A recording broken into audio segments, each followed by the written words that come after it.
Welcome to This Explainer. Today, we're not just looking at abstract ideas or some distant theology. We're looking directly into the human heart. We're exploring a deeply emotional narrative drawn from Stella Ramola and Jesus Calls. It's a story about failure, about fear, and ultimately, the overwhelming, unexpected power of grace. So, take a deep breath, let the heavy noise of the world fade away for just a few moments as we journey together from the suffocating darkness of our broken pieces right into the light of absolute peace. Have you ever tried to hide your broken pieces? I mean, we all carry them, don't we? Those silent struggles, the painful mistakes we've made behind closed doors. It's like this heavy, invisible weight of personal guilt that we drag through our everyday lives, smiling on the outside while we're quietly panicking on the inside.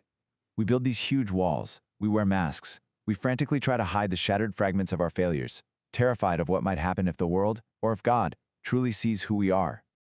Part 1. The weight of broken pieces. When everything shatters. Imagine a young boy. He's full of life, full of energy, and he was explicitly told by his loving father, "Don't play with your ball inside the house. You know the rule, it's just a simple boundary meant to protect him." But one day, the temptation wins out. He throws the ball.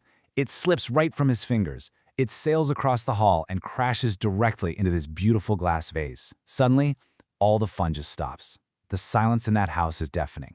The boy stares down at the scattered, jagged pieces, and this visceral panic sets in. His heart is pounding against his chest. He realizes in a single heartbeat he crossed the line and made an irreversible mistake. And the boy's reaction perfectly mirrors our own human nature. He doesn't call out for help. Instead, he drops to his knees, grabs the sharp pieces of glass, and desperately tries to glue them back together in the quiet.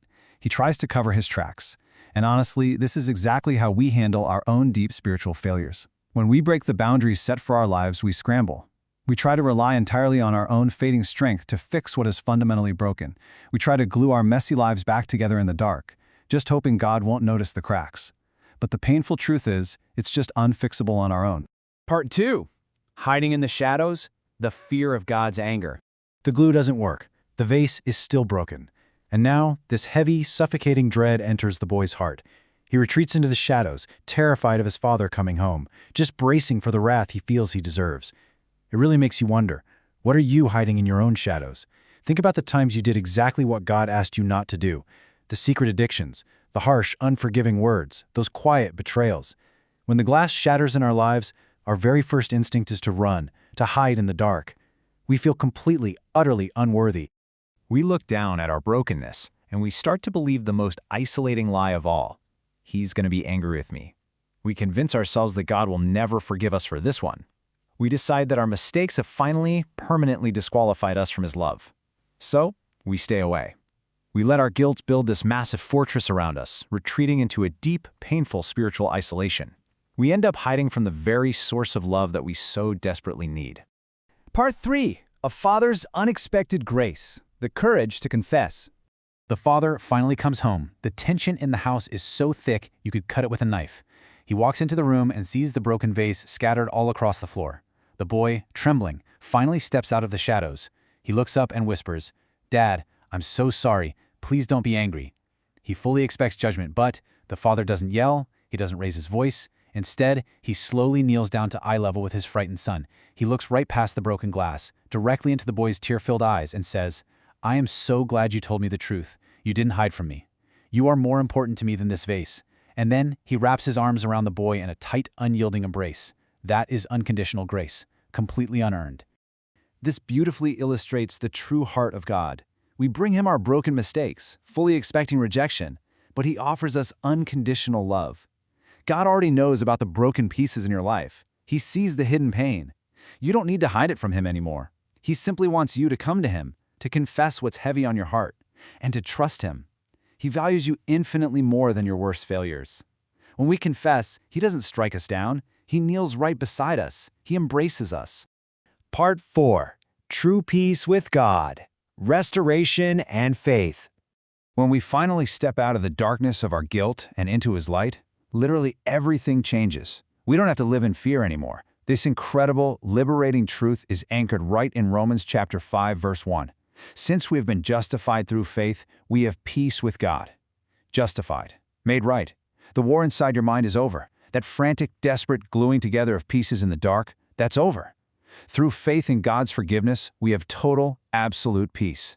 And this grace, it's actively working in lives today. Through community blessings, we see beautiful, real-world examples of God's everyday grace touching human hearts. There are prayers being lifted up for real people facing real lives, like Chandan asking for God to be a faithful friend, and for his mother Rajkumari celebrating a birthday with the profound promise of Psalm 34:10, that those who seek the Lord lack no good thing. We see it in heartfelt prayers for Neetu, asking for health and a close, personal visitation from God, and for Rihan, seeking the spiritual gift of tongues. You know, these aren't just names on a list. They are living, breathing testimonies of a God who deeply, intimately cares about our daily struggles, our families, and our spiritual growth. Part 5. Passing the signet ring, sharing the grace. Once we experience this kind of profound healing, our greatest purpose becomes guiding others out of the dark. And one beautiful way this is happening is through the Dynamic Kids Camp. This May, over 6 transformative days, children ages 6 to 12 are invited entirely free of charge to Jesus Calls prayer towers.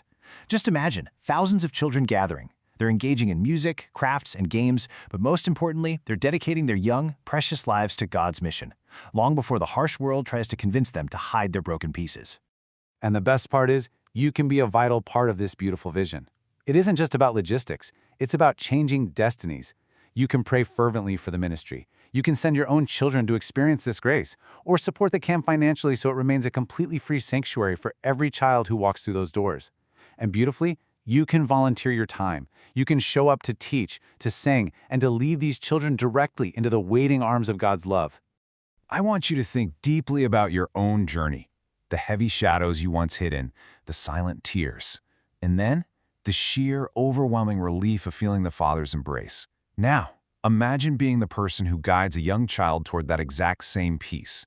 By volunteering, by pouring into the next generation, your personal restoration becomes the very foundation for their spiritual future. Your healed, broken pieces actually become a roadmap for someone else's salvation.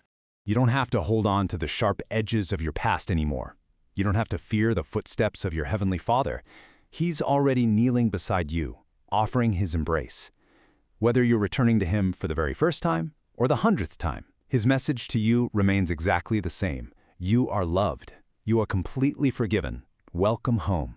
So, the only question left is, will you stay hiding in the cold shadows, or will you step into the light and finally let Him put your pieces back together?